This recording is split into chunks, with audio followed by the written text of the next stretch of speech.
নারায়ণগঞ্জের সিদ্ধিরগঞ্জ ইউনিয়ন ভূমি অফিসে হঠাৎ পরিদর্শন করে হতাশা জানিয়েছেন ভূমি প্রতিমন্ত্রী ব্যারিস্টার কায়সার কামাল। অফিসের নির্ধারিত সময়ে প্রতিমন্ত্রী উপস্থিত হয়ে দেখলেন কোনো কর্মকর্তা কর্মচারী তখনও অফিসে আসেননি।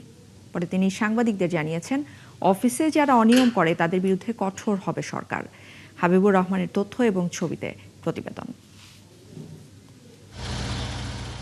বুধবার সকাল ৯টা ১০ হঠাৎ করেই নারায়ণগঞ্জের সিদ্ধিরগঞ্জ ইউনিয়ন ভূমি অফিসে হাজির হন ভূমি প্রতিমন্ত্রী ব্যারিস্টার কায়সার কামাল।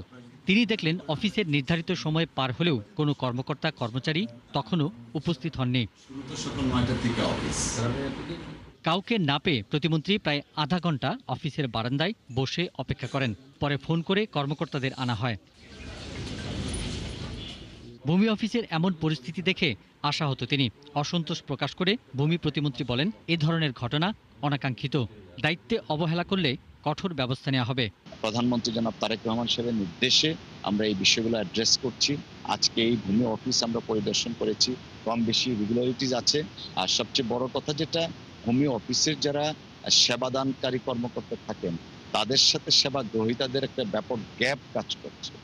ওনারা প্রপারলি এক্সপ্লেইন করছেন না কোন কাজটা কতটুকু সময় লাগবে, কতদিন সময় লাগতে পারে।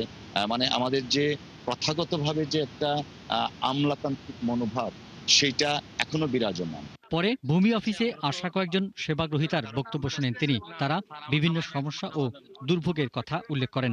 জায়গা উদ্ধার করতে গেলে আমাকে হুমকি দেয় এবং আমার কাগজপত্র সঠিক আছে এবং আমার খাজনাও দেওয়া আছে। আমরা যে এলাকার মানুষ কোনো 2% গণ্য করে না। 250 টাকা মিউটেশন করতে দিছি, আমার বাবা ঢাকা থেকে দিছে। অনেক না করতে জানেনি, আমার তুমি 20,000 টাকা চায়, আমি তুমি 20,000 টাকা করতে দিব। এদিকে এই অফিসের ভূমি কর্মকর্তা জানান, নতুন আসার পর থেকে তিনি কাজ করছেন। এই সংকটের কথা তিনি জানেন। আমার আসার আগে আমি আসার পর থেকে চেষ্টা করছি আর কি, বর্তমান অবস্থায় এই অভিযোগের ব্যর্থ। যেমন রাত্রে 12টা 11টা অফিস করছে, আমি এটা জীবনে কোনোদিন করি না। আমি সন্ধ্যা হয় সবসময় জায়গায়, কিন্তু এটা আগে নাকি ছিল আমি এসেছি। ভূমি প্রতিমন্ত্রী আরও জানান, সরকার পরিদর্শন শুরু করেছে। ভূমি অফিসের অনিয়ম ও দুর্নীতি চিহ্নিত করে যথাযথ ব্যবস্থা নেওয়া হবে।